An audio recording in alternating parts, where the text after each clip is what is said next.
Hey guys, welcome to Sweet Home Duo. I'm Denise. And I'm Jess. And today we're going to be walking you through the second part of the process for making your own water kefir at home.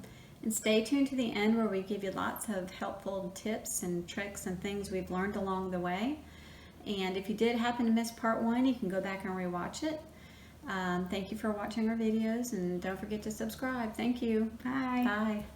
Okay, so now we're ready to start our second ferment process, which is filling the bottles with juice and adding the water kefir liquid.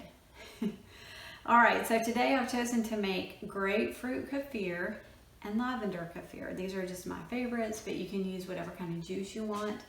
I'm going to juice a grapefruit. For me, I just think that the fresh fruit's always better. And we have some here that we just absolutely love, and so it's fun to just go pick them and make something that's fresh. Okay, so you just want to juice about a half of the grapefruit. That's enough. You just need about a quarter cup to a half a cup of liquid. So I'm done juicing my grapefruit. And this is where the funnel comes in. What I usually do is I just pour that half a cup or quarter cup of fruit juice right in here.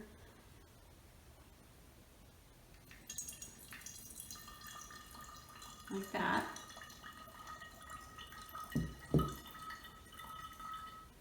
And then I add the kefir liquid, and you want to leave about an inch at the top because it will produce pressure when it ferments. And from a quarter cup of kefir grains, I usually get about 2 bottles of kefir. All right, there we go. Okay, so there's our first bottle right there. And what you do is you just seal up the top, and it's ready, ready to ferment. So you want to basically ferment this the same amount of time that you're going to ferment or re-ferment your kefir from the first batch. So I just usually set it right next to it so I know that on the 10th, which is about 48 hours from now, this is ready to be put in the fridge, your second batch. This bottle right here, I'm just going to put some dried lavender in. Then I'll add my kefir liquid. There we go.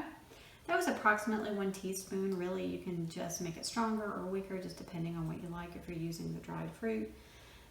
Then once again, I'm going to add the liquid up to about an inch from the top.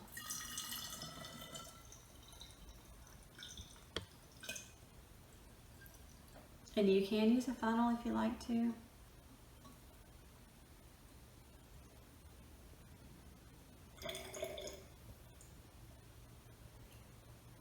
There we go. So we get almost exactly 2 bottles out of 1 batch of kefir. Once again, you just set this aside and let it sit for about 48 hours. Okay, so now's the part where I tell you about some helpful hints and some tips I've learned along the way. The first one is on your second ferment bottles, usually I put some type of like little sticker on here, and I'll just make a notation of what flavor it is. Because as your grains grow, sometimes you'll have a double batch, and you want to label your bottles. Sometimes I've had up to 6 of these in the refrigerator. So I'll just put like lavender and a Gia for grapefruit. Okay, the second tip I have for you is that the water kefir grains do not like metal. So if you're using a strainer, if you choose to do that, that's fine, but just make sure it's not metal because they will not be happy. Also, very important, water is very important. So you want to make sure you use water that has good minerals in it. If you have well water, that's perfect. That's actually what they like the best. If not, you want to go buy some. If you use chlorinated or fluoridated water, they will not be happy either. So one thing that will help you if you do use any kind of like mineral water or bottled water is you can add some raisins in there or something just to help them that like the mineral content in their raisins or figs, something like that in the first ferment. The other really important ingredient, of course, is the sugar. You want to make sure it's good quality sugar. Organic raw cane sugar is great. Like I said, you can also use brown sugar. You can just kind of play around with it, see what it likes. But honey is a no-no. Okay, So the bottles themselves, you want to make sure they are washed and sterilized. So I do that. I have everything ready before I even begin the process. And so it just makes it a lot easier. Just go ahead and wash and sterilize everything. Also, something I learned that I was actually doing wrong to begin with was that the kefir grains do not need to be rinsed between the ferment. So you don't have to, once you take them out and separate them from the liquid, don't rinse them. I made that mistake and they started disintegrating, so it's not a good thing. Also, if you want to, you can actually drink the liquid that's in the container after the first ferment. You don't have to do the second ferment. It's completely optional. Most people like the second ferment drink a little bit better because it's fizzy. It tastes like soda. Kids love it a little bit better. They think it tastes like soda. So it's like a flavored soda. But you can't just drink it straight out of the first ferment. Also, like I said before, the bottles will build up some pressure as the ferment happens or is created. So at least once or twice a day, you just want to kind of open the tops on those.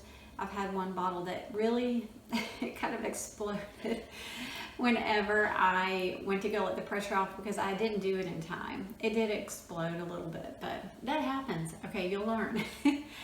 And like I said before too, the grains themselves, when they're really happy, you're going to see some grains floating at the top. Eventually you're going to double the size, and that's when you get to give them away to somebody. So sharing is caring. Go ahead and give some grains away. Some other little add-ins, molasses. You can put a little bit of molasses in the first ferment if you notice that it's just not doing well. That kind of helps it grow. It helps it makes it happy. And also baking soda. So you can experiment with different things and see what happens when you add in different ingredients to your first ferment. The last thing I just wanted to mention is just have fun with it, because it is really fun. It's like you're a chemist in the kitchen, and kids absolutely love it. And most importantly, just enjoy the process, because really there's a lot of learning to it. But even though it's very simple, it doesn't require a lot of ingredients or supplies, just learn from it. Just enjoy the process. Thank you, guys.